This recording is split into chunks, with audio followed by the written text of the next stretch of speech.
Welcome to episode 191 of Bledsoe Said So. We have a very, very honorable special guest with us here in the studio today. Real quick, I just wanted to talk about an event coming up in May in Delavan, Wisconsin, from May 2nd to May 4th. My father, my wife, and I will be at the Contact Modalities Expo.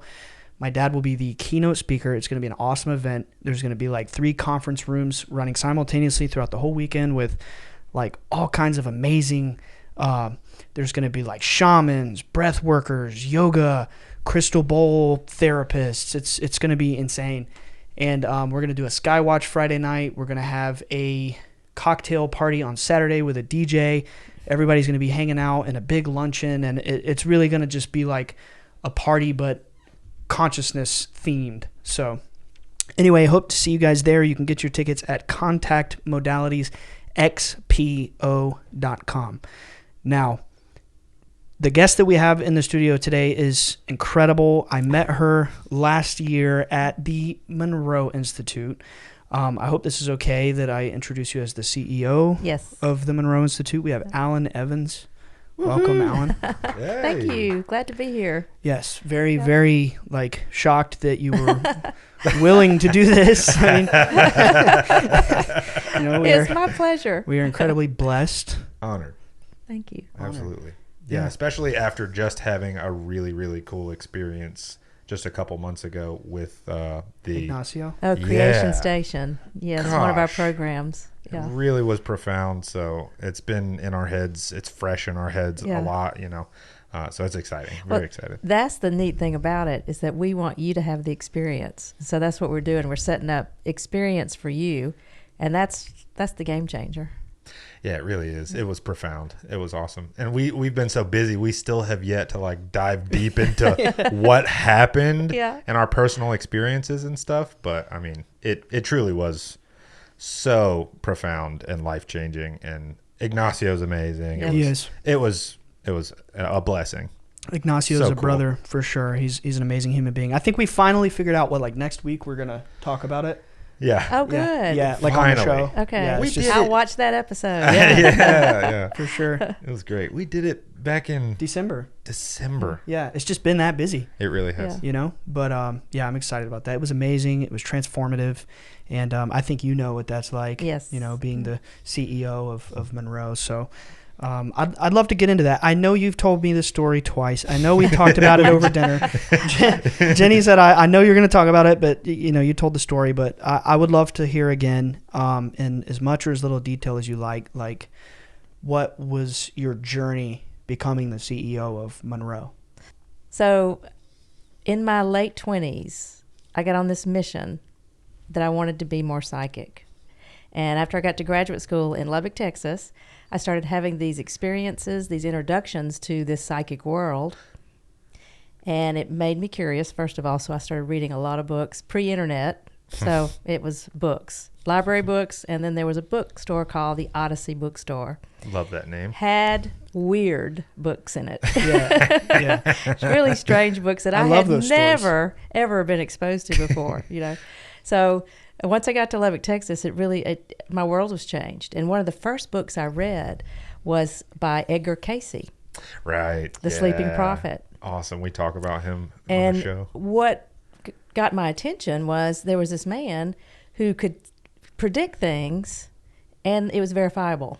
Yeah. So that was like, okay. So I just got on this quest, and then I had some experiences with psychics, and I thought, I want to learn how to do this myself. I don't want as I say, the middleman. I want to I want to know myself.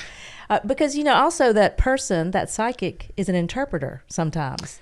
Right. So if I have my own experience, I'm interpreting it. So I was like, okay, how do I do this? And so I started reading books. I still continued to read books. And I realized about the third book in of a psychic trying to teach me how to be a psychic, that they came into this world gifted, what I considered gifted already. They didn't have to learn.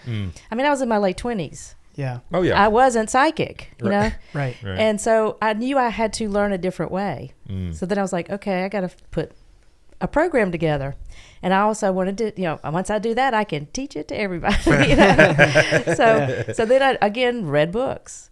And I put together dream analysis, meditating.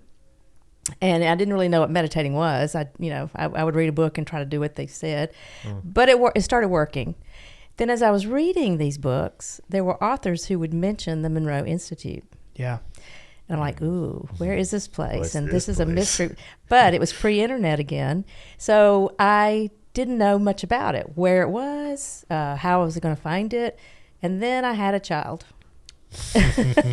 That means I got, Side Put it on the back burner. Yeah. Right. And it took me until 2008 Oh. to get back to it. I was wondering, that clarifies. Now, I do want to say something here, though. I still was dabbling, even though I was focused on family and raising my daughter. It wasn't that I gave it all up. I just wasn't seeking it on the same level. So I was still doing dream analysis and still meditating when I could find time. But it was kind of directionless. And Dream analysis. I'm sorry. Oh, Dream analysis. You mean you're waking up and immediately like kind of interpreting your Right. dreams, writing down. Yep. Okay. Cool. And for me, I feel like for anyone searching, I really think that's a key way, or one of the key ways to do it, because you learn a nonverbal language.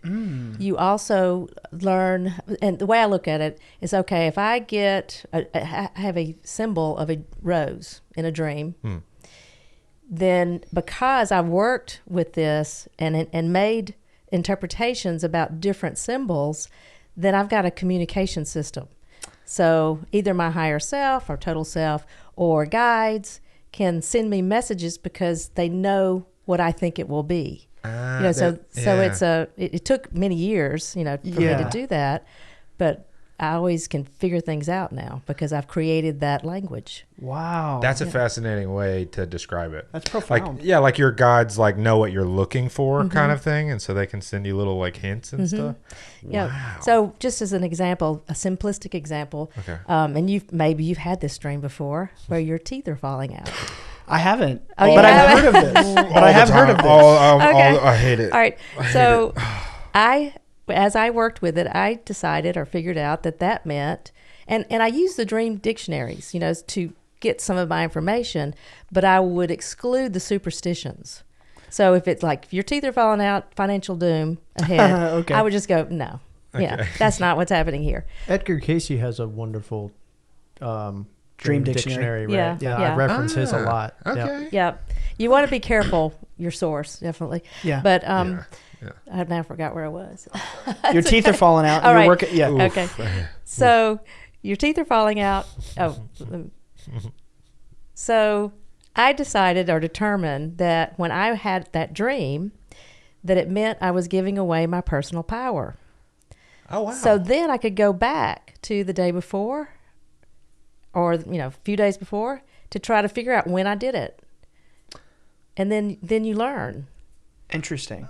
Yeah. Wow. Okay. So meditation's the same way. You're in a meditation, you get information, and then you can apply, look at what's going on in your life. Yeah. Yeah. I'm big on that because I have like a psychology degree, undergrad, and Me learning too. about oh, really? Yeah. Oh, Wow. nice. I was curious about that too. Yeah. That's amazing. We really have a similar path. Yes. I I- majored. I just didn't get a degree. Oh, okay. There you go. Yeah, that's amazing. Like the similarities between our background, and I resonate with a lot of what you're saying. Yeah. Personally, and always being curious about dreams. I've never had a good source for dream dictionary. It's kind of just Google.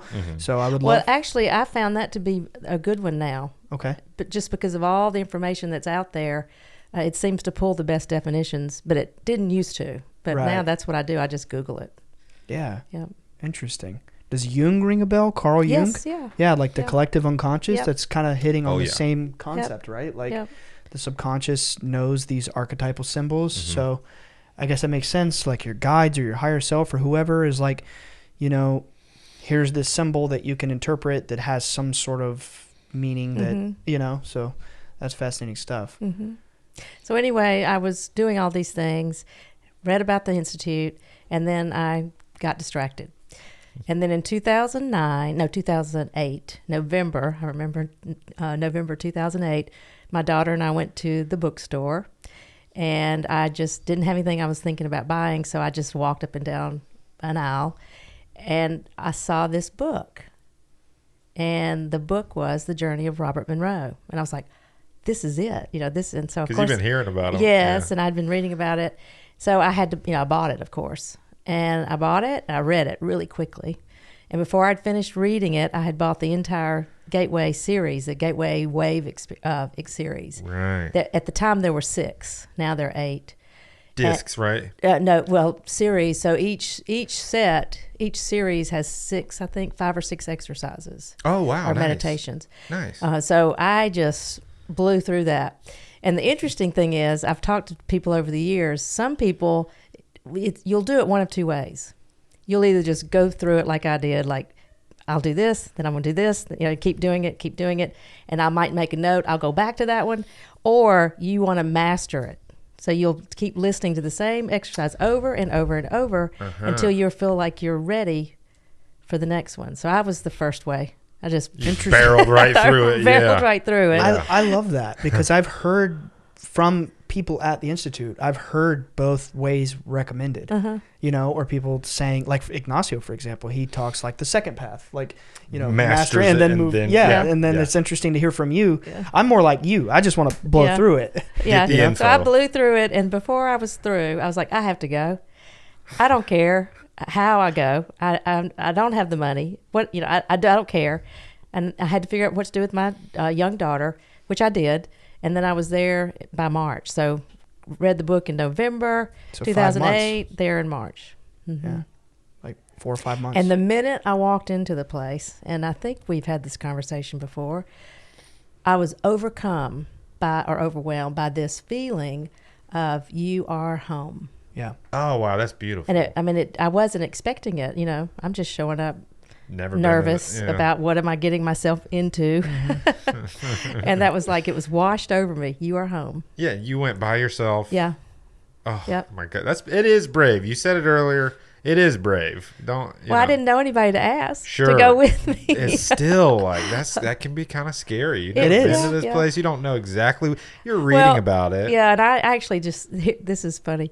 So I coached myself on the way there, and I was like, okay, you just don't have to talk to people. They'll all be weird. And so you can just, you just hang out by yourself. It'll be okay. You can do that for a week. That's, what I told myself. Yeah. Of course, I didn't, people are normal and regular and fun. And I didn't have to do that. Right. I didn't have to do that.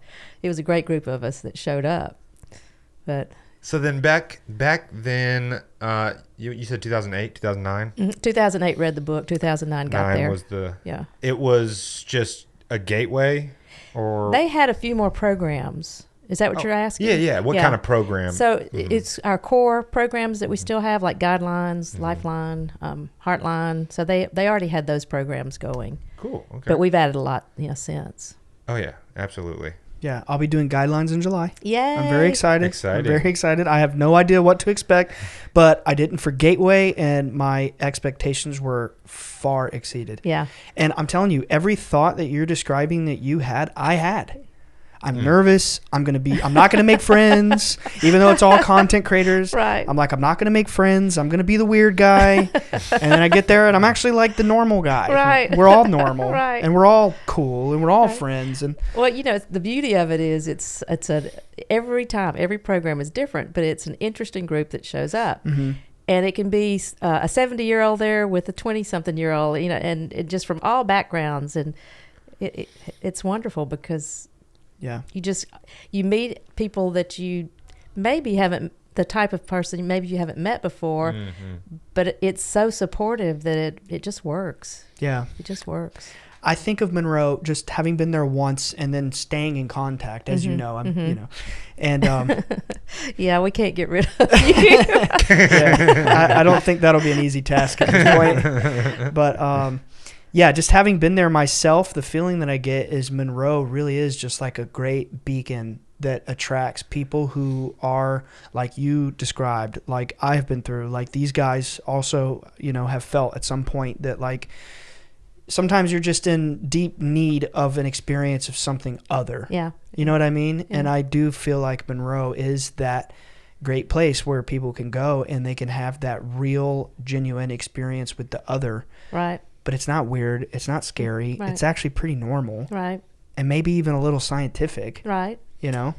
Yeah, and people have different motivations too. So you might really be into remote viewing, and that's your motivation. Maybe you want to have an out of body. That's your motivation. I was wanting to be more psychic. Psychic, yeah. I wanted to learn more about myself. Yep.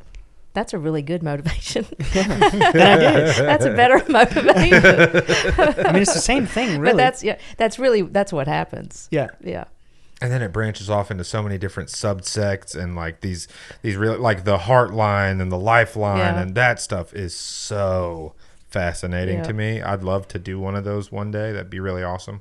But I had a blast doing Creation Station, and even doing it from home. Yeah. Like over Zoom. I'm like, is this really gonna be? Before we did it, I'm like, okay, this will be cool, but is it really gonna be that big a deal?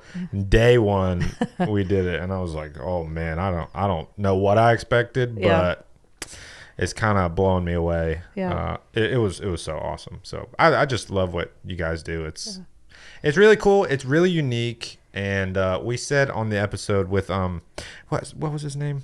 Which one, Arky? Yeah, Arky. Yeah. Such an awesome guy. Trainers, That was a great episode.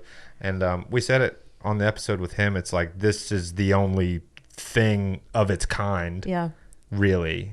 You know, the only thing there is like this. And I love that it's like backed by data, and it's also kind of data oriented, but it's not all about the data. Right. It's more it's about the experience. It's the experience. Yeah. That is the number one thing. And it's also small and intimate. Yeah. You know, our venues keep us locked in to certain numbers, and so one venue is 24 or can go up to 26 participants, and the other is 20. Yeah, so you're not going to go to a program and be with 500 people. Right. I never really thought about it like that. Yeah, that is a very good point. The trainers are there with you, all the time, or most of the time, except when they're sleeping. Yeah, that's true. Do they always do the experience with the class too? No, someone has to be running the control room. Yes, true. Okay. But good point. but what we'll do is we'll swap off, and so. Take shifts. A little insider Yeah. secret there. I mean, that's exactly what I would do. Take shifts. That's amazing. Yeah. Man. But a lot of times we're in the control room together. But we'll say, hey, I really want to do this one, and Sometimes I notice like it would be one voice going under, and then it would be another voice coming out. Right. Oh, like going into the exercises and coming out of the exercises? Yeah, because it's not like when we did virtual. When you're there residential, there's another well, at least at the top of the mountain. I haven't experienced the bottom of the mountain. But there's another building where they speak into a microphone, making sure everybody's ready to go into the meditation. And it's like all these check units are linked, and there's a switch that you flip, and once all the lights are green, then red, right? Yeah, she's on it. Hey, I'm not gonna argue. But we call it. Well, it's not red. They're blue. We call it ready lights. Yeah. I did go in that room one time. I got to see the amazing setup there, and it's awesome. But anyway, so it's like they're talking to you live from another location. Simultaneously, everybody's hearing the trainer's voice, like, okay, this is the parameters of this exercise, for the purpose. And and the other location, we're all in the same building. Okay. Yeah. Cool. Yeah. Other location, it's not in Virginia. There's no. Well, it is. We have two campuses, or two venues, Gotcha. a mile apart. Oh, that's what you're talking about. Top of the mountain and bottom of the mountain. Yes. Okay. There's two like buildings, like Gotcha. Facilities, but it's all in the same area. But I wonder what the a place so special like this that is truly one of a kind. I wonder what like the prolific, like the number of people that come, has it grown exponentially? It seems like the past couple of years I've heard more people talking about Monroe than ever. And that's by design. Okay, I had wondered, like, is it just because we are starting to talk about it more here? No, since I started in the position I'm in now, we have been initiating a high growth strategy. And so we've been doing a lot of different things, and now we're seeing the result of it. This is a great segue into the next thing I wanted to talk about. Your mission. Yeah. Let's talk about that. The the thing that I took away from Monroe that had me so motivated to continue on my journey trying to, be a part of Monroe was when I spoke to you, and of course from the trainers, and I heard your mission. So let's talk about that. So this happened before I got there. They created the mission, and it's to reach 1% of the world's population. That's what we were saying. So when I got there, when we had our first in-person board meeting, we decided we need to say a little bit more. We need to figure this out a little bit more, because we weren't tracking it. We were just saying it. And then we really hadn't define it yet. Like, what is that? What do we mean? What's the number? Yeah. Or no, well, we had the number, but what were we wanting those 80 people to do? 80 million, right? I mean, 80 million. Did I say 80? 80 people. That's 80, easy. 80 million We got people that to easy. do. 80 million people to do. And so we defined it as having a direct experience. So what we count now is your first time that we can figure out having a direct experience. Wow. Okay, and we measure it every quarter. We pull our numbers, we look at it, and we're still a little behind. But we're working on it. We're working on it. Yeah. That's amazing, because I know in the very beginning of the Institute, Robert Monroe himself had a similar mission, and it was M5000, right? Wanting to reach a lot of people. Yeah, he wanted to reach 5,000 people. He believed that if he reached 5,000, that it would change the world. And they found out that they actually reached that very quickly. Right. Yeah. And the world didn't change. And here we are. But I love that. That's amazing. Trying to engage. It's like when I learned that, because my initial thought about Monroe before I had gone for myself, as you know, my dad had been, my sister had been, and I've known a lot of people throughout my life who had told me about Monroe, let me listen to some tapes. So I had a little bit of an introduction, but I didn't really know what you were about. I knew what you were, but I didn't know what you were about. And when I found out what you were about, I realized that it was just such an amazing mission, so... Yeah, that 80 people we're going to reach. We probably do that every week. Right. But that's amazing. It probably is something like 80 people every week, huh? Probably more than that. More than that. Probably way it's more than that. Yeah, way more. It's been millions by now, for sure. Yeah, oh, yeah. Yeah, like throughout the whole, what are we coming up on, just over 50 years now? Even our YouTube has over 1 million. Wow, really? That's awesome. Wow. Yeah, but a lot of this has happened in the last 2 years. The momentum has hit a different stride. It's hit a completely new stride. Yep. Which it's amazing. Yes. And I mean, I think a lot of people need this in a very serious way. Right. And I think it's saving a lot of people. Absolutely. I can tell you it saved me. Yeah. In a sense. Oh, I love hearing stories and reading people's experiences, because it's all about self-evolution. Bob Monroe said he looks at this as the Earth-life system. So we're here, and we're given let's say the hand that we're dealt is to help us reach our highest potential. So with that hand, then we play it. And if we have help and we learn tools that help us play it better, we're more likely to reach that highest potential for ourselves. Yeah. So that's where Monroe comes in. Let's give you some additional insight. That's amazing. It's really profound, because there are a lot of people it's the drive to experience something like that, to experience something and know that you're more than your body is the most important thing in their lives, and without it, it's like they're purposeless, or they're lost, or distraught. Yeah, but sometimes you're lost and you're trying to figure things out, and that's just part of your journey to, It really is profound, and that's my favorite part about what we do with our show is reading the people who reach out and say, your show has really helped me, and I feel like I have a community, or I feel like I can be myself with you guys, and feel like I'm in the room with you guys, right. And then meeting them in person is like takes it to the next level. It's so profound, and it really it fills me with a sense of, okay, I'm impacting positive change. Right. It's what I wish everyone could do though is, and sometimes it's hard, and I've been in situations where it's been hard, but to remind ourselves that this is the Earth life system. This is a game that we're playing. And then we just need to play it the best we can as it unfolds for us. And if we can step more into the observer role, which is what that is, then it's a little easier. Yeah. That's profound. Yeah, and it's, Yeah, it's a beautiful and we're thing. lucky to be here. Yeah. Having this experience, Absolutely. No matter the hand we're dealt. Yeah, absolutely. Gratitude is a hugely important thing. Like, just to be here, when I'm going through the lowest lows in life, gratitude is the thing that pulls me out. I'm lucky to be going through this horrible, dark thing right now. Yeah. If you look at the statistics, the chances of us being here versus the amount of people that could have been here, astronomically different. Yeah. That reminds me of something that I experienced in Gateway or Creation Station. Yeah. Is I went in with my mantra, and what I learned was that unlimited gratitude leads to unlimited wealth, and that the gratitude directly is responsible for having unlimited wealth. It's interesting that popped up.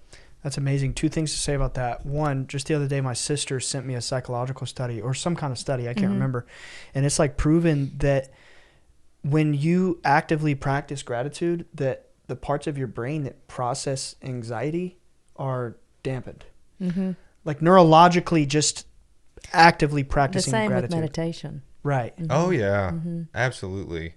Yeah. In terms of the practicing gratitude thing, just this week, just 2 days ago, I think, my wife Casey was having a tough day at work. Just one of those days where you're just getting beat up from every angle, and you're like, I can't win today, and whatever. And she was really, really down.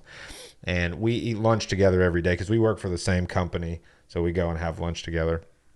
And I told her when I was heading back, I told her, just for the next 10 minutes, list every single thing in your life that you're grateful for. Yeah. The biggest things down to the tiniest little things that you take for granted, and just do not stop until you can't even think of things to, because I do that. Just, maybe a year and a half ago before moving here was just a tough time in life. It just happens. You're going to have them. It's like, it's like seasons, and it's natural. Yeah. And they come out of nowhere. Yeah.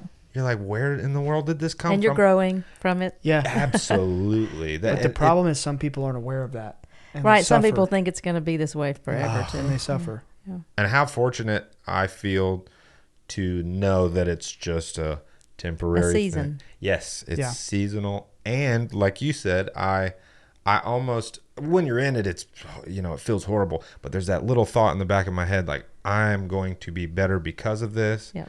I'm going to get out of this. But for a while, it was like just crushing. Gratitude was the one thing. It's the one thing. Literally going on a walk and saying out loud, everything I see around me, I'm grateful for. Everything I have in my life, I wouldn't have made it through. Yeah. I wouldn't have. Another one I like to use, especially if I'm dealing with someone that's either adversarial or upset with me, is in my head, just repeat, I love you, I love you, I love you. I knew you were going to say that. I don't know how, but I've never thought of that. Yeah. I knew you were going to just like aggressive. And you might not see it switching in that moment, but it starts turning. Yeah. Just, so instead of attacking back, you just send out love. That's amazing. Yeah. Can I tell you about an experience that I had at Gateway? Yes. I kind of was curious because it seems like based on our conversation earlier, you had a similar experience when we were talking at lunch. But when I was at Gateway last summer, I was at a really hard place in life. I had just bought this house. The day before, so I got to the Creator Gateway June 15th. The day before, we had just stopped doing construction work on this house after a 3-month very stressful period. My head was messed up when I got there, but I had to go. It was like the best opportunity in my life. And I get there, and I learned so many tools from Gateway. You know, the energy conversion box, the reball, yeah, and all of those different tools, and even the focus levels, and there was a couple instances there. Some of them were, I don't know if I would say out of body. I definitely did go out of body one or two, or maybe even 3 or 4 times. But then there were some times where it's like I wasn't necessarily out of body. Maybe by locating, maybe, I don't know the term, but something was happening, you know? And something that I experienced was, because I was already at such a hard place in life, I had this very strange journey that I went on where it was like I was floating down a river, but that river was time. And I understood it as across all lifetimes. Okay. Right? So it was like I was just kind of maybe on a raft, whatever, but I'm just like floating down this river. It's winding, it's going down. Sometimes it's like rapids and it's really rough. And it came through to me like the only thing that you have control over throughout the entire existence of all of it is your own inner light, is your own inner, you know, being. And it came through very clearly to me, like, you know, practice the reball, practice being happy, being as positive as you can, because every now and then life is like, you know, if it's the metaphor of the river, you're going down the rapids and it's turbulent and you can't control that. But what you can control is how brightly how you respond, how brightly you shine. And it just kind of came through to me like sometimes it's tough. It's all right. It's a season like we were talking about.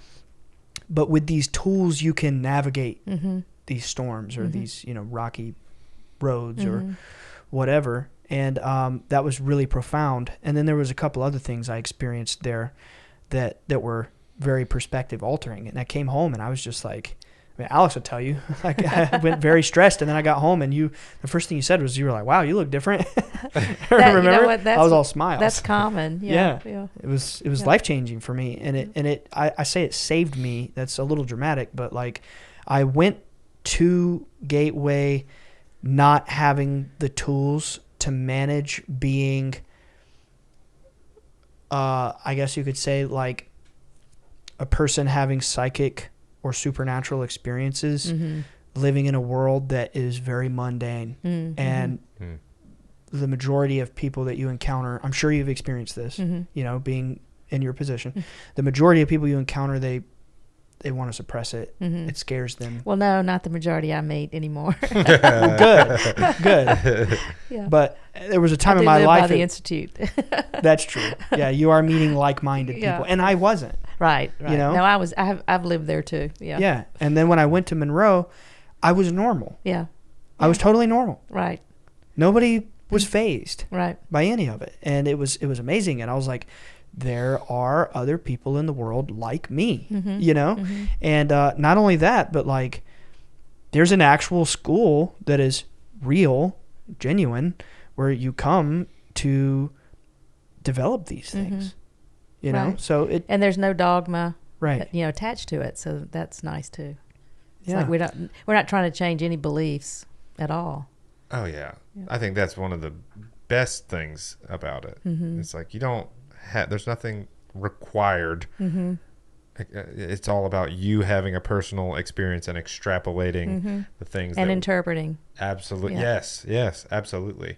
And then leaving with those tools that will help you spiritually, but also help you, like you're saying, like navigate just kind of the everyday mundane life things that just like meditation, like you know, you can it can both help you in a spiritual way, or if you're just having a bad day, you know, it can help you in that way as well. Practical applications too. Yes. Yeah, absolutely. So what would be an example of practical application? Concentration, which you said you use it. Guilty. When he's been preparing for our trainer program, you've been listening to it, you said. Oh, so we're going to put the cat out of the bag right now then. Oh, I'm sorry. No, I was kind of hoping this would happen. I honestly was planning this. Okay. So Yep, you heard it from Allyn. And we accepted you. Yeah. You're hard to get. Yes. I'm getting a theme here. Well, I still have, I haven't signed off yet. Oh, hey. You got to really mind your P's and Q's. That's true. I'm on thin ice. Gonna have to buy a couple more dinners. Right. Let's keep that coming. Right. Yeah, that's amazing. So, yes, you have heard it firsthand from Allyn that I am going through a training program. Yep. And you'll be training some like Focus 10 and Focus 12, which are basic foundation and other things too. But yeah. That's how it started. Yeah, this has been in the works secretly since last June. Mm-hmm. It's the first time ever okay. talking about I it. outed you. Yeah, it's all right. He's been dropping hints. Oh, okay. He's been dropping breadcrumbs. Okay. But yeah, this is the first time it's completely out there. Yeah, Okay. that's cool. Congratulations. Thank you. And you'll be finished when? I don't know because I have to do the phase 3, which is right. The the mentor thing. Yeah. Okay. Yeah, and I have initiated contact there, and I've been busy this week because you came, but I'm very excited. It'll be this year for sure. Okay. Probably good. summer. Yeah. Don't wait. No, absolutely not. Yeah. Phase 2 is April. Phase 3, get that out of the way, which I have to talk to you guys about that. Okay. You guys will be my guinea pigs. All right. Sounds good. Yeah. So anyway, moving on. Yeah. So now I can speak a little more clearly. When I was there in June, that kind of unfolded, and meeting you too was very impactful. And you might remember this, but I had done an interview with you. Do you remember? Yes. Which is going to come out soon. Okay. I was kind of timing it, which, I mean, that's like 3 or 4 minutes. It's a really cool interview, but this is, this takes the cake, and this is amazing that you came here to do this with us. But when we were doing that, I had just come out of Focus 21. As you know, throughout the week, you start to shift, you know what I mean? Because you're having these profound experiences. Yeah. And there was a moment when I was trying to work the camera, and I looked at you, and I don't know what possessed me to say this. I just looked into your eyes, and I could just feel this powerful energy with you. Like you're just an amazing person. You radiate thank you. an energy. And I looked at you in the eyes and I said, Allyn, you have a presence about you. I just want you to know that. Do you remember that? I don't. And you were just like, thank you. And that was it. But I swear to God, I was just like, let me tell you, I said, Allyn, you do have a presence about you. You're a very powerful person. Anyway, just talk to me about the Institute. And I'm like recording her. But it was a fun week. And, that just kind of unfolded, and we've kind of been working this out in secret, and I've not been looking back. I've just been wanting to completely dedicate myself to helping the Institute. Do you mind adding the part about the Institute to the story you just told us about the river? Which part? You said as you were going down. Yeah, that's okay. I'm glad you said that. That Okay. was actually 2 different experiences, so I'll talk about the other one. Okay. Yeah, I would love to. I paraphrased it at lunch, but okay. Sure, yeah. So when I was there, it was after Archie came to me in private, and it just happened that way. We were having lunch one day. Yeah. It wasn't like he was like coming to me and whispering me on the side. We were just talking, and we were at lunch, and we were really having a great conversation. And he just casually was like, you really should consider looking into outreach. It starts next month. Mm-hmm. And I was like, what's outreach?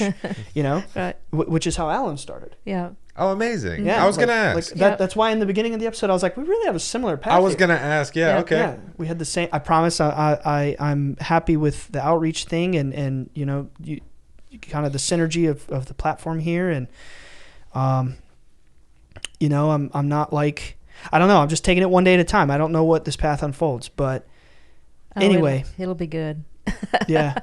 Well, I'm happy. I'm happy with how it's unfolding. So anyway, I'm talking with Archie, and he's just like, you should look into this outreach thing. And I'm like, tell me about it. And we had this whole conversation about it.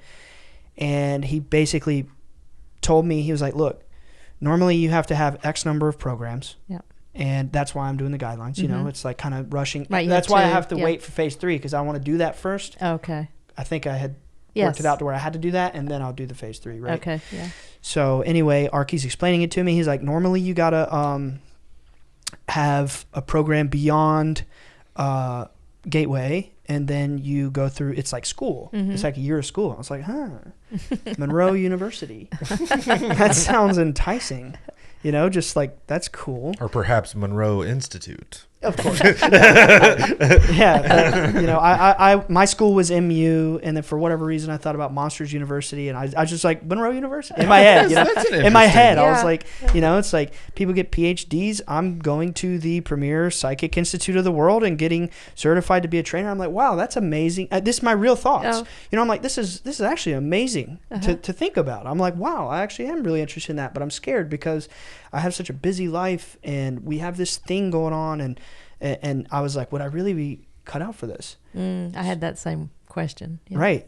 A lot of those fears you're describing, I had too. Yeah. You know, and I went and I did a meditation after we had that conversation, and I saw again kind of how I saw the river of my life. This time it wasn't like time, but it was like my journey, and it was a road. It was like a dirt road, and it was just like infinitely unwinding, and it was like, this is your path. You know, you are walking this path. This is your destiny, basically, like where you're going to go next. And I saw Monroe just kind of appeared on the path. And it wasn't like blocking the road. It was beside the road. It was going with the road. And it just kind of, you know how it goes. Like sometimes understandings flash in your mind, right? And it just kind of flashed. It was like, just follow Monroe. Yeah. And I went up to Archie after that session, and I was like, I'll do it. You know? So we worked it out to where I could get that second program, you know, before the graduation. Great. So, and there's a few other things about Monroe, and the ones I haven't even told you yet. Yeah. You know, if you want me to go into that. But sure. Yeah. Well, since I left Gateway last year, I've gone out of body spontaneously like 5 or 6 times. Very nice. It definitely opened a gateway. Yeah. You know, and a lot of times it happens after you get home. Right. Yeah. And that has been happening for me. Even like, not even just going out of body, but I will tell you, like, a lot of pressure in the third eye area. Is that common? Really? Yes. All the time. Fascinating. All the time. Not all the time, but sure, like all the time. I know. It can depend on how you perceive. And so some of us can do so through physical senses. Okay. And so you're feeling that energetic expansion in a physical way. Okay. I see. Yeah. So not everybody might experience that. Just like not everyone will be clairaudient, which means hearing, or clairvoyant. Right. Yeah, right. So it just depends on how you tap in. So for some people, it's more in the mind. Right. It can just be you just know.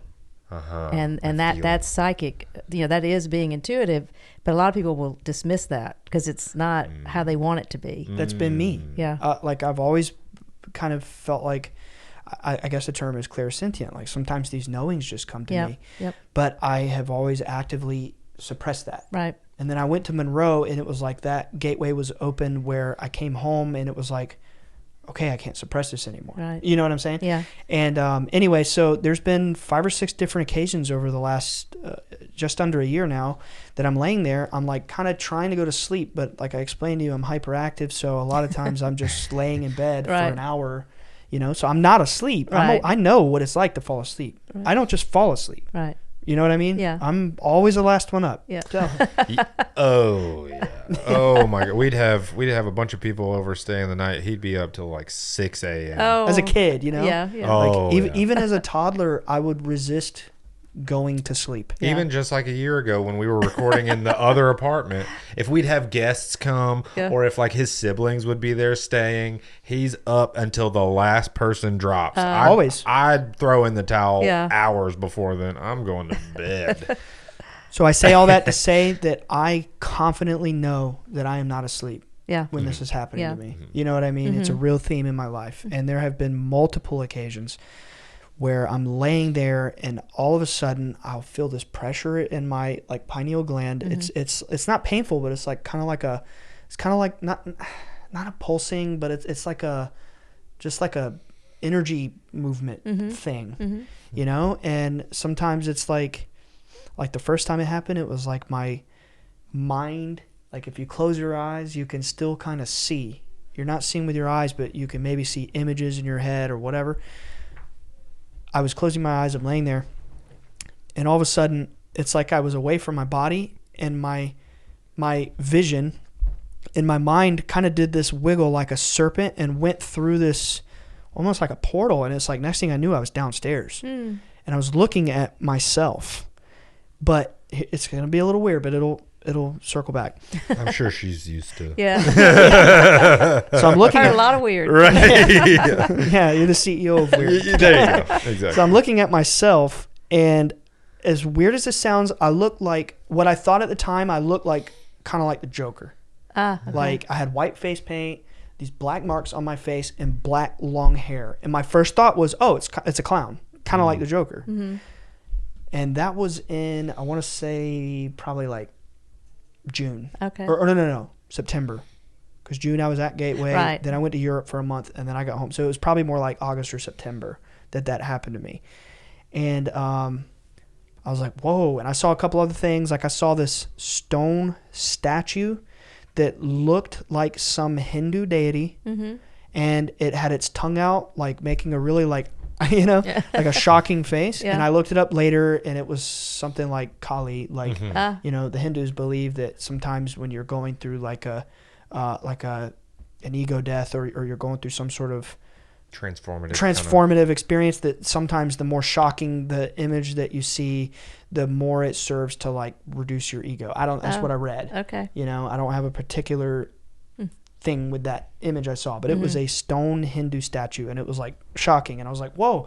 And then it changed, and it was like this weird machine, like just all these levers and knobs and like pistons, and they're just like moving, and all this steam coming out of it. And this information came to me that it was like, you are evolving. You know what I mean? Yeah. This machine looked like nonsense. Right. It looked like some weird alien technology. Like, but you had the feeling. But I had the feeling that I was the machine, like evolving. So that's that clairsentience word that you guys are talking. It's like a knowing. I don't know. Yeah. Oh, okay. I just have these like, it's like I got you. Information comes through. And you just have it's not a voice. It's just like a feeling. And then it resonates. Yeah. Wow. To wrap that story up, Alex, Nick, and I go to a Halloween party in October at our mutual friend's house. Mm-hmm. There's a guy there dressed like the Crow. Do you know the Crow? No. It's Bruce Lee has a son. Oh, yes. He's now passed. His name was Brandon Lee. He played in a movie called The Crow. Okay. White face paint, the black marks. Yep. Oh wow. Yep. And I end up having like a 30-minute to an hour-long conversation with this guy, and he had this very traumatic spiritual psychosis event in his life where he was hospitalized, and I found myself in an opportunity to be able to give him words of like affirmation. And he kept saying things to me like, yeah, I went crazy, this, that, and the other. And I was in an opportunity to like, no, man, you're not crazy. You just, and like encourage him and lift him up. Right. And I was like, wait a minute. I didn't see myself as the Joker. It was that guy. Right. Yeah. Whoa. That's what I saw. Whoa. So anyway, back to the one about Monroe. That started happening pretty regularly, where I'm like just spontaneously going out of body. And one that I had was I saw Monroe. And I saw myself. And I saw myself portrayed as having this kind of like energy field around me. And all of these experiences throughout my life, the orbs or maybe weird dreams or any sort of kind of phenomenon that can't really be explained. It was like there's this field around me that it was just like a wild field of unfocused, like psychic energy. Mm-hmm. And things were happening around me subtly that I wasn't even aware of. You know what I'm saying? Mm-hmm. And then I saw the Institute, and it looked like a castle, like with turrets and all these walls, and people are walking up and down the walls. It just looked like a medieval castle for some reason. Maybe it's symbolic. The information came through to me that like the Monroe Institute is a place where people go to make those unconscious abilities conscious. That there are many gifted potentials in the world, and really everybody is gifted. Right. I just think some people are in desperate need to understand it, and it just came through to me very clearly. Like Monroe is the place where you go to develop this, make it conscious, learn. Like it was explained to me like, like a student and a master. Like sometimes you may be born, you see 3-year-olds play the piano. And some people are just born with abilities that need to be refined by a master. You know what I mean? So. Very nice. Yeah. It goes on and on. More of them. And do you journal? No. Oh, man. Should I? Yes. Okay. The reason you want to journal is because you can go back, and a lot of times it's like you're getting little breadcrumbs, which you've described several, and then you can look back at it and see for validation, to remind yourself of, Yeah. Like kind of your progress. Yeah, yeah. I mean, I've been reading my journals again because I'm writing a book. Really? Yes. I knew that. You don't say. You don't say. And it's been very interesting, what I wrote about, and I didn't remember, Yeah. One of them was something you said earlier about there were people like me. So I kept hearing this message over and over. There are more people like you. There are more people like you. And I think it resonates with what you were saying. We're out here. We just need to figure out how to get together. Yeah. Yeah. Yeah, that's amazing. So were you going to say something? No. Oh, sorry. I didn't want to cut you off. But what's the overall premise of the book? It's more about the journey of moving from being what I would consider not psychic to psychic, and just talking about the tools, and then bringing in Bob's work with it as well, and Bob's message. So is it a sort of autobiography? I mean, it is. I do use my life experiences to make points, so there is some personal telling. Sure, yeah, naturally of the story. Yeah, but the focus, I believe, is more on the tools. Yeah, okay. And how to self-evolve. How to continue that process, and then sort of on the lines we were already talking about. Just ways to think about things that shift your perspective, like gratitude. One of my favorite mantras that I've been using, and I didn't know this until I read my diary, but I've been using it for about 10 years, and that is to say, what's mine is mine, what's not is not. So when I don't get something that I really want, or it's a direction I'm going and I just know that's the right direction, and it falls apart, I can be sad about it, but I can pull myself really quickly out of sadness, because I just remind myself what's mine is mine, what's not is not. So mine's coming. I thought it was that. It wasn't. Yeah. So that kind of information. That's something I struggle with really bad, and that's been a theme this week that I've had the opportunity to talk about with Alex after you left the other night. We just had sometimes we'll record and then you'll leave and then we'll do another show, but we'll kind of talk a little bit before we start. And with my wife this week, something that has been a recurring theme in my life lately is like trying to let go of results. Because I am. So you got a new affirmation. Which is? What's mine is mine. What's mine is mine. Okay. And what's not is not. Yeah. I like it. Yeah. So make the intention. We need a path. We need something to intend for, and then take the steps, and it'll come in whatever way it's supposed to. It might not be the way you think it's supposed to come. Doesn't mean it's not coming. Just it'll look different. Yeah. It's divine. You're right. There you go. Right. It's divine. It's caused me a lot of grief in my life being so obsessed with results. So like that's something that has just been a recent theme in my life that I have. Coincidentally, you're bringing this up is like perfect timing for me. Oh, good. Because it's like something that I really am like, okay, I need to work on this. Detachment or whatever. And that is a hard one. And that's part of the manifesting idea, is that you're supposed to release. Like once you put it out there, you're supposed to surrender, and that's easier said than done. Yeah. To surrender to the attachment, the attachment thing. We are like so naturally, we cling to things because we want to feel like we own them. We want to feel like we own our destinies and our lives. Oh, we are in control. We're in full control, and and then the second, right. The second that we realize like maybe we're not, it can crumble. Yeah. And it can feel devastating. Yeah. But it's good. I really like your mantra. I really like that. What's mine is mine. What's not is not. Yeah. It's similar to my favorite, which is "It is what it is." Yeah, that's a good one. That's my favorite. I love that. That's my favorite mantra in the world. Yeah, I love that. If things are just abysmal, it is what it is. That's It powerful. It is what it is. That's kind of like some street wisdom. I get it from my daddy. It is what it is. Yeah, I like that. Yeah. I want to ask you some pretty out there questions, Okay. but from a very genuine place of learning, because I think everybody's individual experience with reality is just going to be slightly different, you know?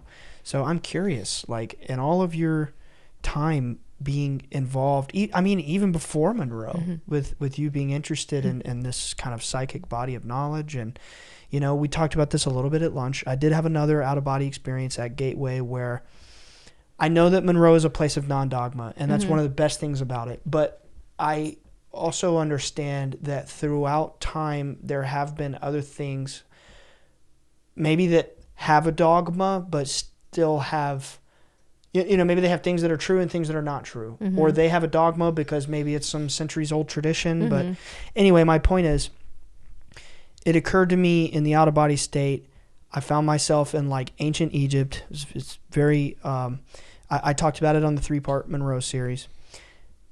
And it very clearly came through to me that Monroe, the Institute as it is today, is a genuine emergence of a tradition that has been happening for thousands of years, which is, you know, you have things like the Templar Knights, you have things like all these other traditions, the Rosicrucians, the XYZ, all of these different mystery traditions have been secretly holding the knowledge that we can go out of body. You know, you see it in movies, you see it in all kinds of popular representations of this stuff. And it's like this secret, I feel like, that's been around for so long. And it just kind of came through to me very clearly that like the Monroe Institute is like a, I don't say this lightly, but like a new age offshoot of that in a very real and genuine scientific way, without the dogma, shedding the things we don't need, you know, all of the ritual and the religious observation, and it's just taking the truth of what we are. You know, you're more than a physical body. You can explore this. You can go out of your body. You can find out for yourself. You know, they've been doing it for thousands of years, but they have a lot of, you know, little things that maybe I don't need that. Maybe I don't need to fast for 40 days under a tree, or maybe I don't need to give up all my possessions, you know? So it came through to me that like Monroe is a very, very special place, and that there were like just so many amazing forces at play to bring it into the world. And throughout the week, I'm having all these things come to me, and I'm like, man, this really is a good opportunity to like commit myself to this institute in a very serious way. But anyway, so that was a long-winded setup for the question, but I wanted to know, like, in your time walking this path, like, what have you explored? What have you determined your understanding of things are? Why can we manifest things? Why can we go out of body? Why? How is it possible? From Allyn's perspective. No pressure. That's a big question. That's a big question. No pressure. Well, like I would tell you, you know, I'm a spiritual being. There's some sort of higher. I'm not. It's not a trick question. Like I just, you know, how did you come to know this? Why did you come to know this? Like, well, I would say through experience. Boom. Yeah, and that's what Monroe offers. You know, a pathway to do that. Yeah, and I mean, just having the experience of connecting with what I call total self, or Bob called total self. I'll a lot of times say higher self. Yeah. And then connecting with guides and guidance. That's when I, you know, just knew something was happening here. Yeah. And now I can even have a conversation with my body. Really? What do you mean? So let me start at the beginning. So, about 15 years ago, I'm listening to Hay House Radio, and that was how it first came out. Wasn't like a Louise podcast. Hay? Oh, cool. It was a radio show. Wow. That was because that was before podcast. Sure, yeah. And there was a host named Venus Andrak. And she was a psychic, and so I just listened to her show while I'd be working on my computer. And so one day she goes, "Now, the next time you go meditate, ask your body what it needs from you." And I was like, "Oh, okay." Ask my body. Yeah. So I was like, "Okay, I'll do that." So the next time I meditated, I got to the point where I felt like I was deep enough, and so I in my head, in my mind, I don't ask out loud. I say, "Body, what do you need today?" And I'm expecting lettuce, fruit. I was always on a diet. And my body says Butterfinger. Oh, yeah. Wow. And I was like, what? And then I was like, I prefer Snickers. I don't even, it's like my body's not matching my personal taste.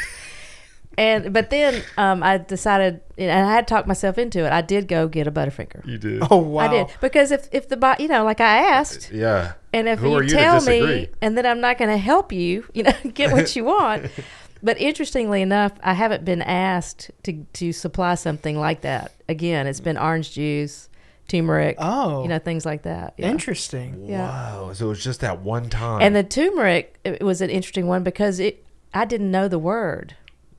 Now it's talked about more. Sure, Right. yeah. Yeah. But I had inflammation. And that's the best for that. And so I was asking what I Wow. needed. And I heard turmeric. I'm like, turmeric. And I'm trying to sound it out and so I can bring it back, with me. And the minute I get out of the meditation, I'm trying to, write it down. And I look it up. And I was like, oh, okay. It's a powerful Yeah. anti-inflammatory. Yeah. So you didn't even know. No. You're like, what is that, No. body? That's No. amazing. Yep. Wow. So you can do that. Yeah. Yeah. But That if you're never gonna even if you're occurred gonna to be me. serious about it, I would try to honor what you're asked. Sometimes when I'm asked, and orange juice seems to be the most common, I'm like, oh man, I don't have any orange juice, You gotta and go I to don't the have store. time to go to Yeah. Food Lion. Yeah, there we go. Shout out Food Lion. We love a Food Lion. I don't. Well, you worked there. Yeah, I did. Yeah. I was, Anyway, yeah. so just do what you can to honor honor the request that you hear. But yeah. That's amazing. So it sounds like then you are. So Ryan is much more of a like why. I need the information. I need the why. Why is it happening? I need the results. I need yes. I need the results. I need the data. I need an explanation. Yeah. Why? Whereas you are more like, I have the experience. I have what I have. And it is what it is. Yeah. It is what it is. I have what See, I I have have. a lot to learn here. Well, it's just different. I think. Yeah, Different it's strokes different for everyone's. So Every different. mind is different. Yeah, Like that's just true. to elaborate on that, when my dad, my grandparents have told me this my whole life growing up, and my dad's told me this, like it's everybody knows this about him, that he wanted me to tell you hello, by the way. Oh, and Emily. Tell your dad and Emily hello too. I will. But I've always just known this about my dad, that when he was in diapers, my grandma would come in the room and the washing machine has been taken apart. Yeah. When he was 3, he would get his hands on a screwdriver. Right. He has this mechanical mind. Yeah. He would just take everything. When he was so young, he didn't know how to put it back together. Okay. He would take his bicycle apart. He would take the washing machine apart or the radio. And it was a problem. They had to Right. hide things from him. Yeah. By the time he was like 9 or 10, everybody on the street would come pay him cash, and he would put the radio in their car. Right. By the time he was 13, he built his first house. By the time he was my age, he's building airplanes and motorcycles. He has this Wow. mechanical mind. I feel the same way, but only about spiritual things. Mm-hmm. I feel like I have to learn everything I can learn. There's no way you can possibly understand it all. That's the curse of studying these things. Right. It's so abstract and Right. ineffable, but I feel like Bottomless. it is. It's almost bottomless or infinite, really. Yep. Yeah. But that's kind of how my mind works. Is I feel like, and that's why Monroe is so good for me, Mm-hmm. because it gives me tools that I wasn't finding in other places. Mm-hmm. Mm-hmm. That work. Mm-hmm. They actually work. Yep. And they're based in ancient practices, but you don't need all the fluff. Just look, this actually works Right. because you're more than your physical body. Right. Mm-hmm. So I have a lot to learn, and I'm loving every bit of it. Yeah. Really. We all have a lot to learn. Oh yeah. Yeah. That's part of the fun of life. Yeah. If we run out of things to learn, what's the point? Yeah. It's true. And I love that there's a little something for everybody in Monroe. Yeah. Everybody works a little bit differently. Like Right. that, I'm much more of the it is what it is kind of person too. Like, but I mean, I think just as many people are more like, why is this happening? I need to know the specifics and the data and the, you know, and it's not that it's like that is one is correct and the other is incorrect. Right. It's just two different paths to the same result. Right. It's style. Yeah. Yeah. Yeah, absolutely. So, I mean, there's a little something for everybody. You know, another thing, so many people have the idea that it's about being visual. So like when you're in your meditation experience, I'm not seeing anything. And guess what? You might not. You know, you might not be one of those people. And I'm not really one of those people. I mean, I have had a little bit of that in out-of-body experiences, but in meditations, it's like completely black. Same. I don't see and I'll just anything. I'll go, okay, where are we? You know, because I can't see anything, Yeah. you know. Yeah. So everyone's so different. Yeah. Yeah. It's very rare that I see things in my mind. Very, very So rare. you have to use your imagination. And that's the other thing. People think if I use my imagination, I'm making it up. Yeah, I'm guilty of I used to think that. Okay. And so if you use your imagination, it's really a good way to start the process. It's an initiation. And a lot of times you'll find it takes on a life of its own. Yeah. You're no longer in control of it. It's like a jump start. I used to do this thing where I would go to this space, and I had a healing center. I still do the healing center, but this was I was reading this in my journals recently. And I had a healer named Rob. Oh. I don't know why his name was Rob. Shout out Rob. And then I had a career closet, I called it, because I was always trying to figure out what I was supposed to do with my life. And I had a book, like a library, that I could just go pick a book to get answers. And Like the Akashic Records. yeah. And then I had a room that had a beanbag and a TV screen. So I would just start it the way it started.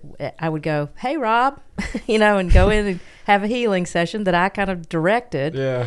And then it would just start doing its own thing. And one time, and I wrote this in the book, I was going in to say Rob, and I said, "Hi, Mike." Oh. Who's Mike? You know. And so that it immediately started taking on a life of its own. Whoa. So, Was that a while into you had No, been it was just like right when I had started in, and it was like instead of saying Rob, I said Mike. And so I had a conversation with this guy named Mike. You know? Yeah, interesting. Yeah. Well, yeah, I get where you're coming from too, because you're like, wait, why would that just like automatically come out of me when I've been, you know, thinking of this Rob figure? It's almost like it just kind of took a life of its own and it just happened. And you know, priming the pump. You know. Yeah. Yes, exactly. Yep. Priming the pump. But like Focus 15 is one of the levels we talk about, and that's there is no time. Yeah. And that is a space of initiation. So if there's going to be an experience, there needs to be an initiation, which would be started by imagination. Or you can have the opposite, which is the void in that same space, which is very still. And you experienced 15. Very still, very quiet. They did too in Creation Station. Oh, y'all one did- time. y'all Yeah, there did was one. one Okay, exercise. okay. Yeah.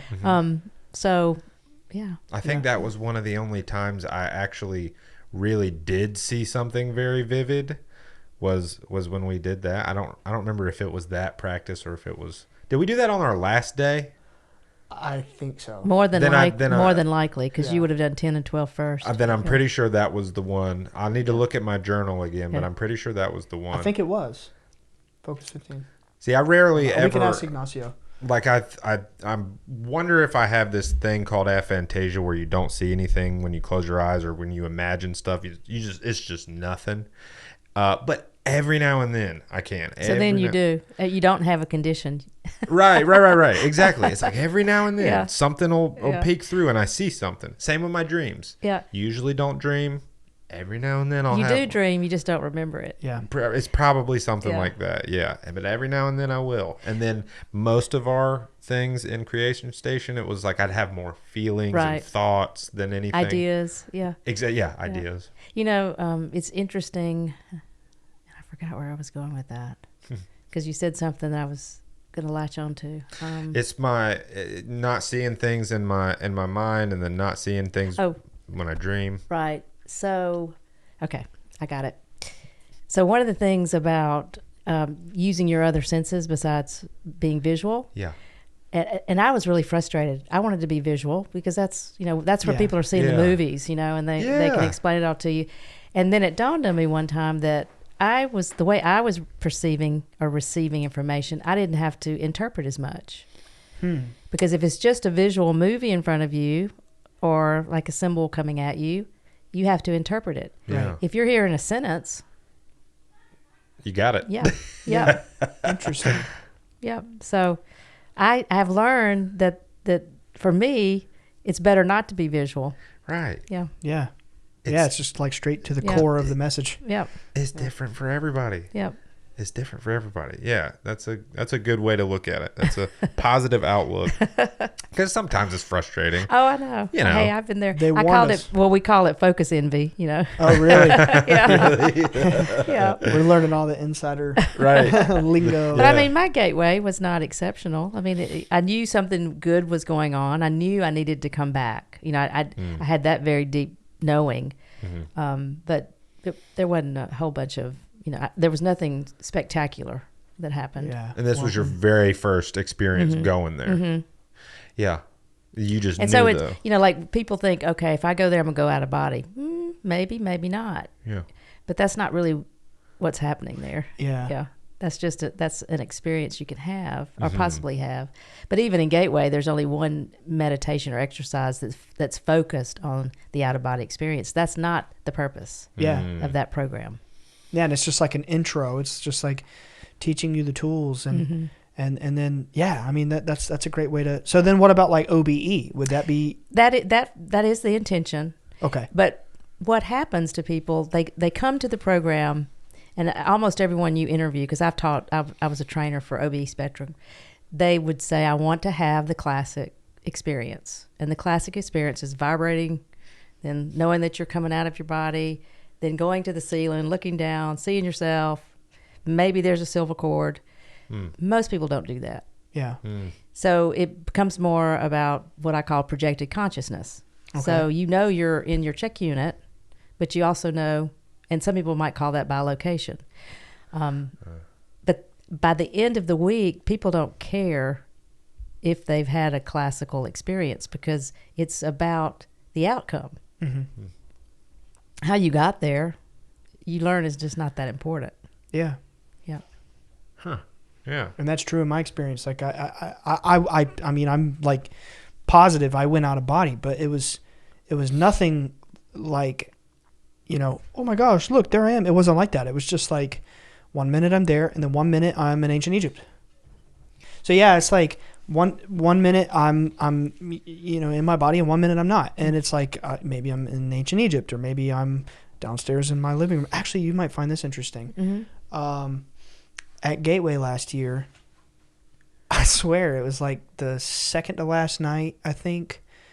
And I was laying in my bed in the check unit and I was at such an elevated state, which I'm sure you know what that means. Maybe them listening at home, they're like, what do you mean by that? But you know what I mean. They know what I mean. You know, doing the program is just over time after you're having experience after experience after experience, you get to the state where you're just sort of like expanded. I don't really know how to explain it more. But I was there and I was laying in bed and I'm like, close my eyes, you know, and it's like next thing I know, it's like if you imagine an old radio when you like turn the knob and there's static, you know, it was kind of like that a little bit. Like the transmission of this where I am right now got a little fuzzy for a moment. And then I swear to you, it was like I was standing in line in the cafeteria in the morning getting a cup of coffee with the, you know how the cafeteria is where you have the trays and you go and you get, you know, this, you know, maybe get the eggs, maybe get the sausage, whatever. And I'm like standing there trying to get coffee.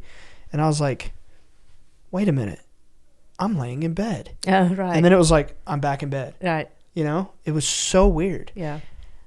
The next morning, I got up early and I don't remember why I did. I think I was just in so much of a peaceful state from the week that I was like, I want to go sit and drink a cup of coffee by the crystal, you know? And I grabbed one of those blue lawn chairs that's, you know, kind of near the crystal. And I actually dragged it over to the crystal and I sat there in silence and I was drinking my cup of coffee and I put my hand on the crystal and same thing. It was like the knob, the static. And it was like, I started to get really fuzzy, like, oh my God, it's like I was going somewhere else, and I was like, I got to get up, I got to walk around, I can't do that, like I have programs to do, right. You know? And it was just so weird, and I don't know if you've heard stories of that or if that's common, but it was weird. Yeah.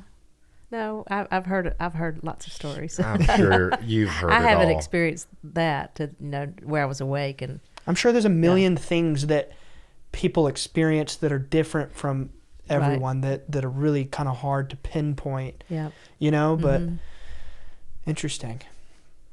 So what's like your most profound Monroe experience? I would say it happened at Heartline, Okay. which is a program working on the heart, but that's not what happened. That wasn't what I'm going to talk about. I was in my check unit and drop in just almost immediately to knowing I'm in that place, and I hear Led Zeppelin, and I'm like, and then Bob's talking, and I'm like, oh man, Bob used Led Zeppelin as the background music, and so I like crank it up, and then all of a sudden the bottom of the check unit falls out, and before that I get it the two like sides come up and create a box, and I'm lying in the box, and then the bottom of the check unit drops out, and I go onto this like roller coaster thing that's like a coal mine. Oh, wow. And I'm having this experience, and I'm thinking there was a guy named Dirk there who had taken this particular program 8 times. Wow. And he kept telling me, just wait. The next exercise is like, so I'm thinking, Dirk. I'm having fun. Dirk didn't tell me about this, and I'm thinking, oh no, what about the people that are claustrophobic? Because it puts you in a box, and then I'm going wee, and then I'm going, Dirk, why didn't Dirk tell me? What about the people that are claustrophobic? This is going on as I'm riding on this thing, and I'm like, I didn't know they had all these tunnels under here. Like, wow, no one told me. And then the exercise ended. I opened my eyes, and I had been in my check unit all along. Right. But it was like real. It was so real. Wow. I really thought it had happened. That's amazing. Yeah. Wow. It was fun too. Like but for Heartline, usually you're working on your heart. So a lot of times there's a lot of healing that takes place. And for me, it was a joyride. I was on magic carpets. I was jamming to Led Zeppelin. That's amazing. Yeah. So it's different for everybody. It just depends on where you are in your own journey. And each program has an agenda, but we individuals come in with our own agenda. Yeah. And that can take, over. Like a conscious agenda, or like maybe a subconscious? Oh, it could be subconscious, conscious. You might not even know. It could be an agenda that your guides have to try to get you back on track, Let's talk about guides. Okay. And that's something that it's very fascinating to me, and I have no experience with that. Okay. That's why you're going to guidelines. Yeah, actually, that is, because I had to choose a program, and it was like, I think it was between that and MC Squared. And I was like, MC Squared is really cool, and I do want to do it someday. And I was like, that's really cool, but I really feel like I could use more direction, So I ultimately chose that one, and I think the timing of it worked out. But let's explore like guides. Why? We don't have to say why, but like, what is a guide? Just keep it simple. So it is hard to define because we don't really know the answer, right? But for me, it's just something that it's either a wiser part of myself, or maybe it's deceased loved ones that are helping me. I've communicated with a mother from a German life that keeps checking in on me. Checking in. Really? She'll want to see me, and I'm like, I don't really know you. So I don't have the same emotional reaction that she has. Yeah. But wow. I don't know the source of it, but I know I've had I had a guide, and she identified herself as a group, but I identified her as a single thing. Interesting. And I would get information, and then one time she said, I have to leave. And I had become, she was my friend, so I was very upset that she was going to leave me, and she did leave. But she said, or the group that she said that they needed to leave because I was now at a different stage of development and I needed other guidance. And so I wrote this in my journal. I asked, so is it going to be the same? Will it be similar? Well, because I really had a friendship with this. Oh, wow. And she did tell me, yes, it would be, but it would be also different. Oh. And to me, it's very different because I don't have the same type bond. Yeah. Yeah. Wow. Interesting. So is it usually one guide at a time, or say that I can't answer that, because I know I've talked to people who would say like it's a they and then individuals, sure. And maybe it's a deceased grandmother, but it's hard to answer. Just like I kept calling this person a name, but it was a group. Yeah.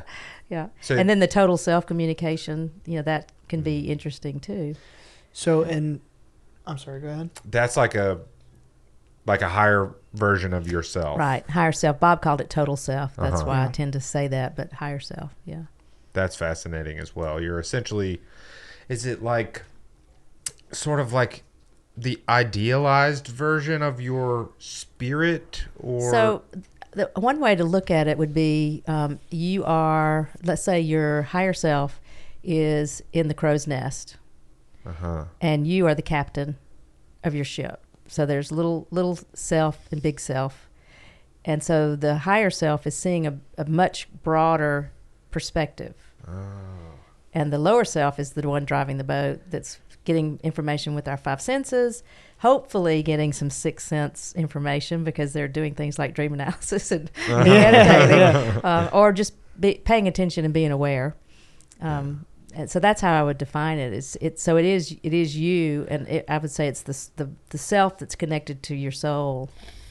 Yeah. Wow, I really like that analogy. You find out by the end of Robert Monroe's third book. So, like in the second book, he went out of body thousands of times. Like, wow. And they studied his brain, and it's a whole amazing thing that the formation of the Institute and the early explorers and all this amazing stuff. And he would regularly communicate with these guys. They weren't humans. They were like energy beings called AA and BB, right? Mm-hmm, mm-hmm. By the end of the third book, you find out that AA and BB were Robert Monroe, but it was like from his higher self. Oh, wow. You know what I'm saying? Yeah. Like all along, he realized after 20 years of doing this, or 30. I mean, really, from the 50s to like the 90s. It was 40 years he had been doing this by the time the third book was published. Wow.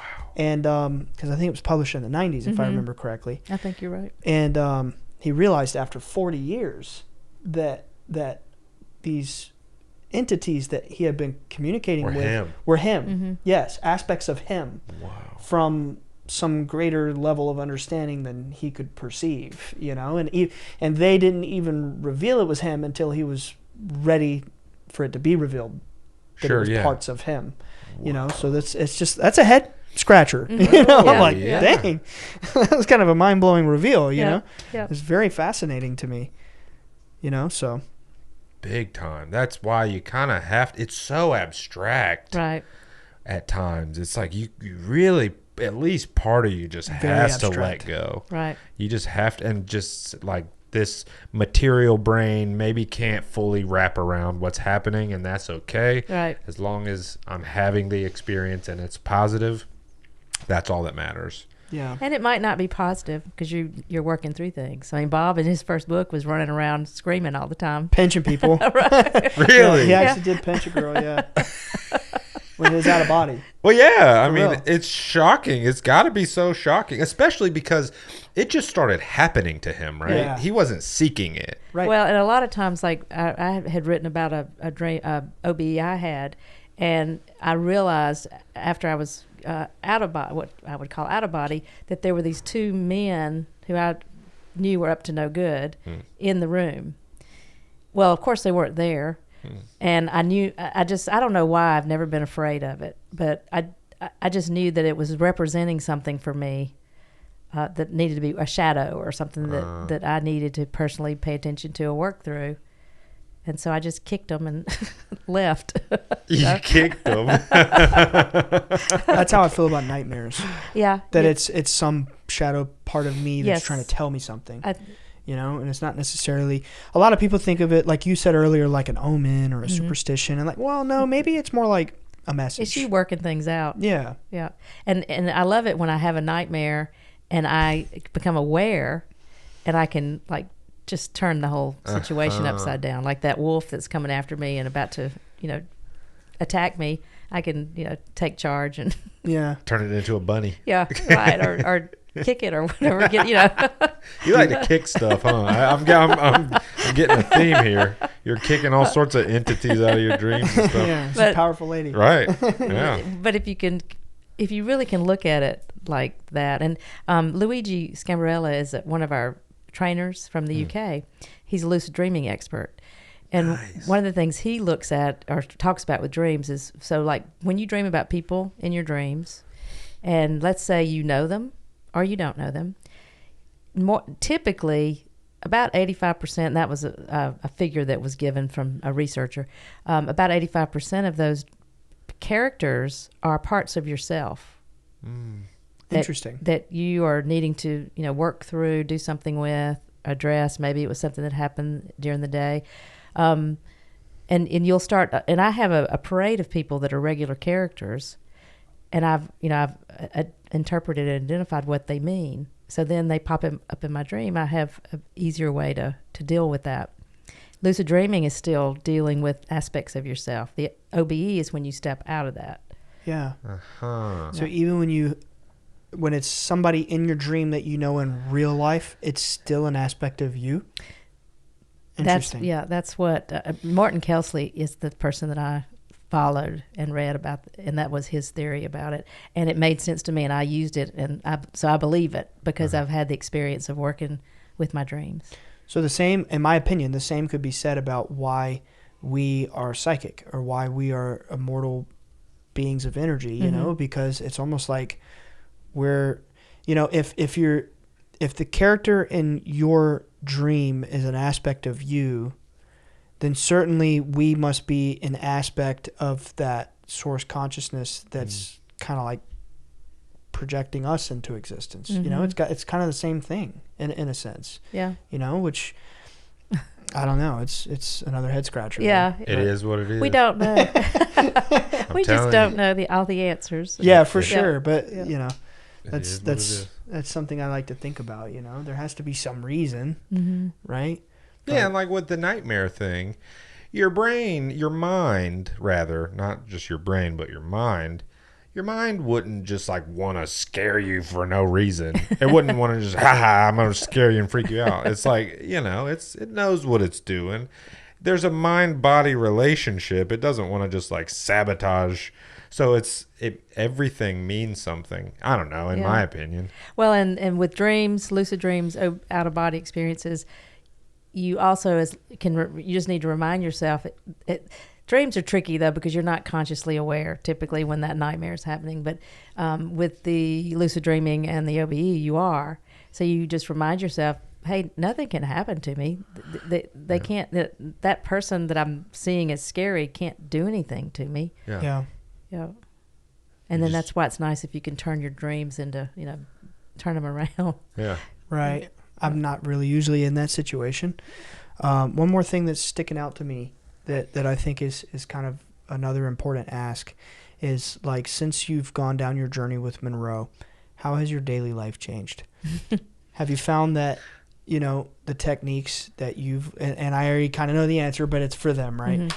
Have you found that like the techniques that you've learned have helped you manage trivial things such as stress, anxiety, things like that? How has it changed your normal daily life? First, I was going to say, because I took the question as, now that I'm in this job, it's like, it has changed my life a lot. Yeah, that would be fun. That's not what I meant. It's a big job. Yeah. But no, that's true. So I had two situations that happened after I'd been doing a meditation and dream practice for a while.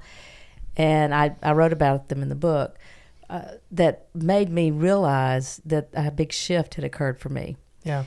And one of them was I was having surgery, and these happened within months of each other. And I was having surgery, and they brought me in to the room where the surgery was going to take place, set me down where I'm looking at the table. I'm looking at all of the, equipment that they're going to use on me.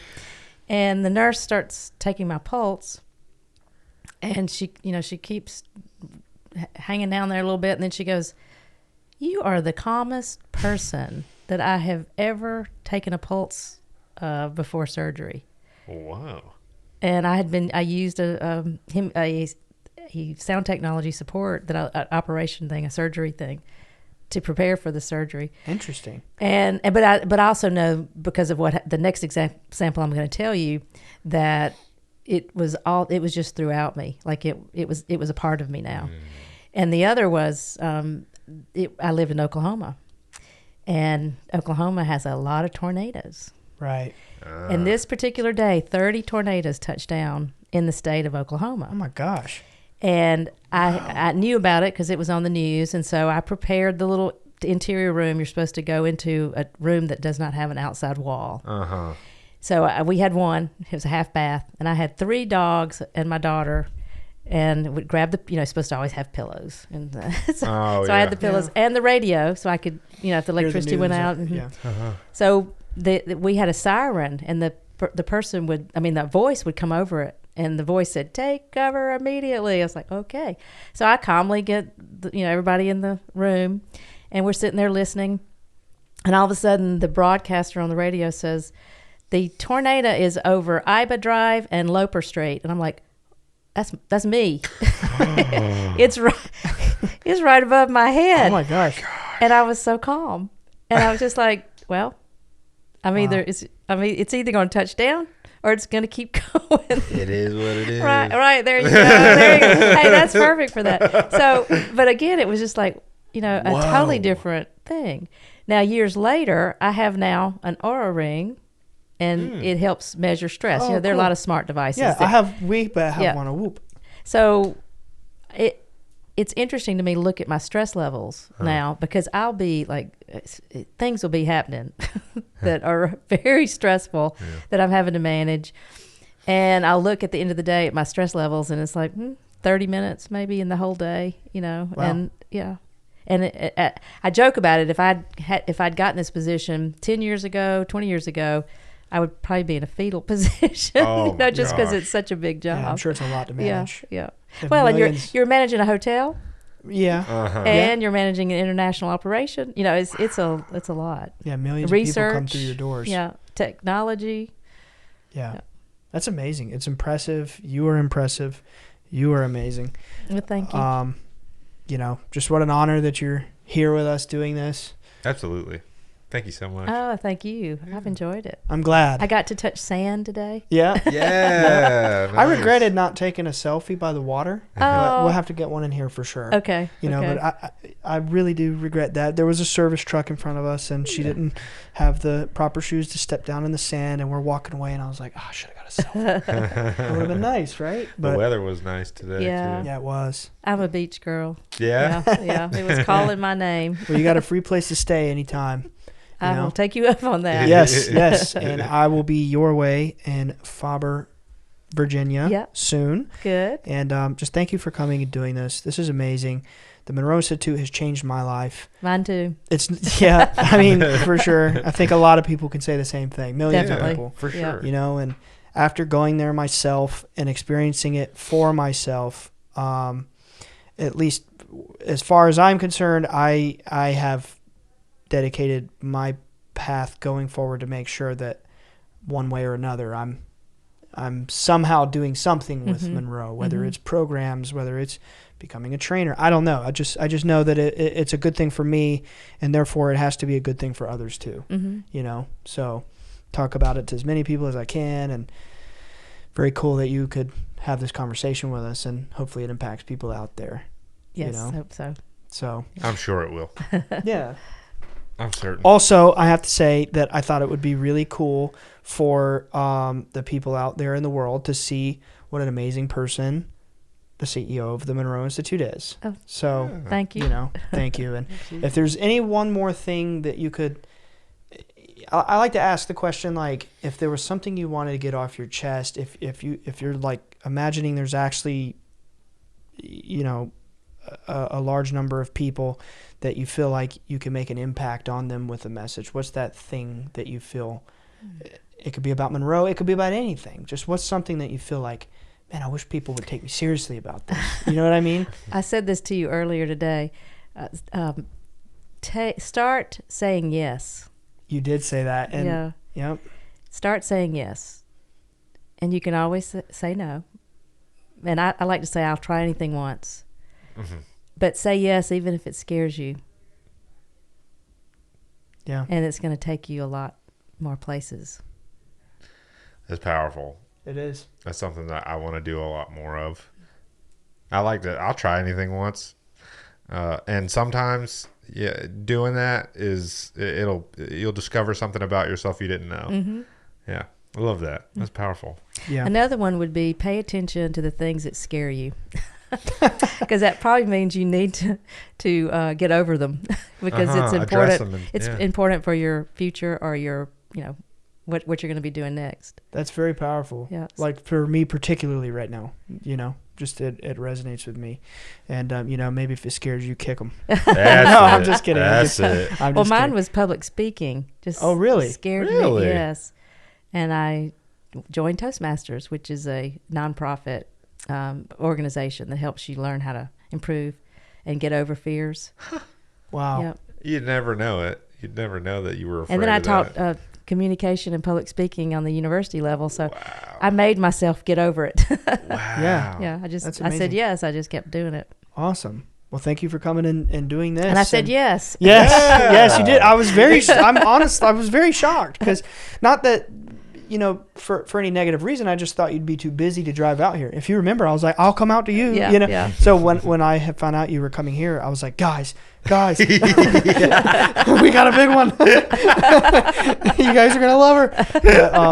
But, thank you for doing this from the bottom of my heart. I worked in other things too, so yeah. Hey, I mean, it works for me. So I can't thank you enough, so I'm going to stop. And we have a very simple and really ridiculous way that we end our show. And we look right there at the camera and we say, bye, guys. Can you do that with us? Yes. All right. You ready? Yes. Bye, guys. Bye, guys.